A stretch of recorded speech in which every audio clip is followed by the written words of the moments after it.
સુરતના હીરા ઉદ્યોગમાં ફરી એકવાર કરોડોની છેતરપિંડીનો મામલો સામે આવતા ખળભળાટ મચી ગયો હતો। વરાછાના હીરા વેપારીઓ પાસેથી 13.32 કરોડના હીરા મેળવીને હીરા દલાલ સાહિલ શાહ રફુચક્કર થઈ ગયો હતો। ઇકોસેલની તપાસમાં સામે આવ્યું હતું કે આરોપીએ આ હીરા અન્ય પાર્ટીઓને વેચીને મળેલી રકમ ક્રિકેટ સટ્ટામાં ઉડાવી દીધી હતી। વેપારીઓની ફરિયાદના આધારે પોલીસે આરોપીની ધરપકડ કરી છે। હીરા ઉદ્યોગમાં કરોડોની છેતરપિંડીનો મોટો કિસ્સો સામે આવ્યો છે। વરાછા વિસ્તારના હીરા વેપારીઓ સાથે કુલ 13.32 કરોડ રૂપિયાની છેતરપિંડી થયાની ફરિયાદ નોંધાઈ છે। આ મામલે હીરા દલાલ સાહિલ શાહની સુરત પોલીસની ઇકોસેલ દ્વારા ધરપકડ કરવામાં આવી છે। ફરિયાદ મુજબ રત્નયુગી ડાયમંડ અને આગના જેમ્સના માલિક અલ્પેશ શાહ સહિત અન્ય વેપારીઓએ પોલીસમાં ફરિયાદ નોંધાવી છે।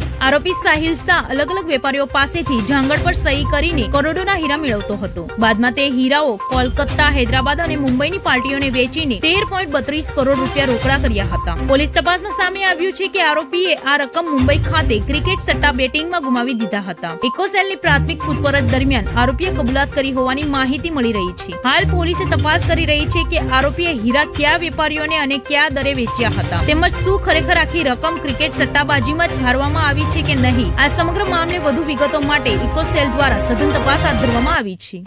સુરત શહેર પોલીસ ઇકોનોમિક ઓફેન્સીસ વિંગ અલગ અલગ આર્થિક રિલેટેડ જે ગુનાઓ છે એ ગુનાઓની તપાસ કરતી હોય છે।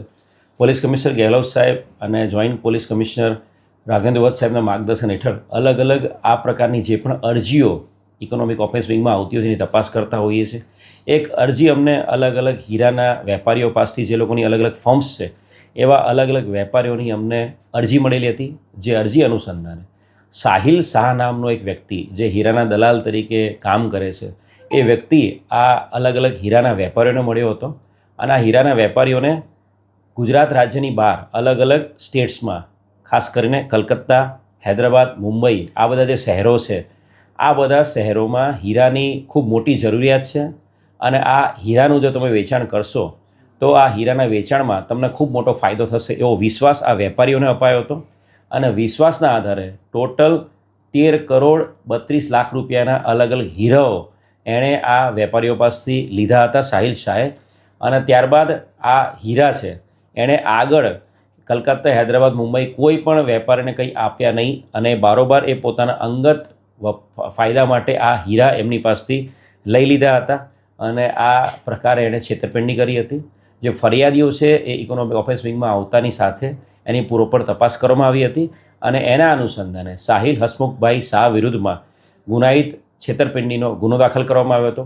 સાહિલ હસમુખભાઈ શાહ ઘણા સમયથી પોતાની ધરપકડ ટાળવા સારું છેલ્લા 2 મહિનાથી નાસ્તો ફરતો હતો અને હવે એની ધરપકડ કરવામાં આવી છે। ગુનાના કામે એને અરેસ્ટ કર્યા બાદ હવે એના રિમાન્ડ લેવાની આગળ કાર્યવાહી ચાલુ છે। પ્રાથમિક જે પૂછપરછ કરી છે એ પ્રમાણે એની જે બેંકના અકાઉન્ટ્સ છે એના ફેમિલીના બેંક અકાઉન્ટ્સ એ તમામની ડિટેલ્સ ચેક કરવામાં આવી રહી છે અને પ્રાથમિક પૂછપરછમાં એ ક્રિકેટના સટ્ટામાં આ પૈસા હારી ગયો છે એવી ઇન્ફોર્મેશન આપી રહ્યો છે પણ વધુ રિમાન્ડ લઈને એની બાબતે ડિટેલમાં તપાસ હાલ ચાલુ છે।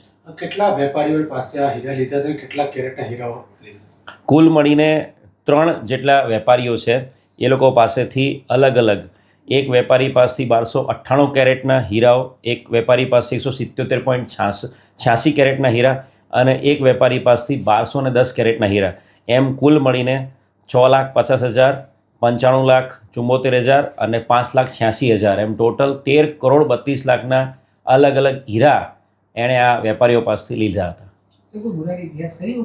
હાલ ગુનાહિત ઇતિહાસ કોઈ મળી આવેલ નથી પરંતુ ગુજરાત સરકાર દ્વારા જે ચાલુ કરેલા જે પોર્ટલ્સ છે ઈ ગુજકોપ પોર્ટલ અને સાથે સાથે ICGS પોર્ટલ અને જે નેટગ્રીડ પોર્ટલ છે નેશનલ લેવલનું એ તમામ પોર્ટલ પર આ વ્યક્તિ વિરુદ્ધમાં અન્ય રાજ્યોમાં કે ગુજરાત રાજ્યમાં અન્ય કોઈ જિલ્લામાં કોઈ ગુના દાખલ થયો એ બાબતે તપાસ હાલ ચાલુ છે।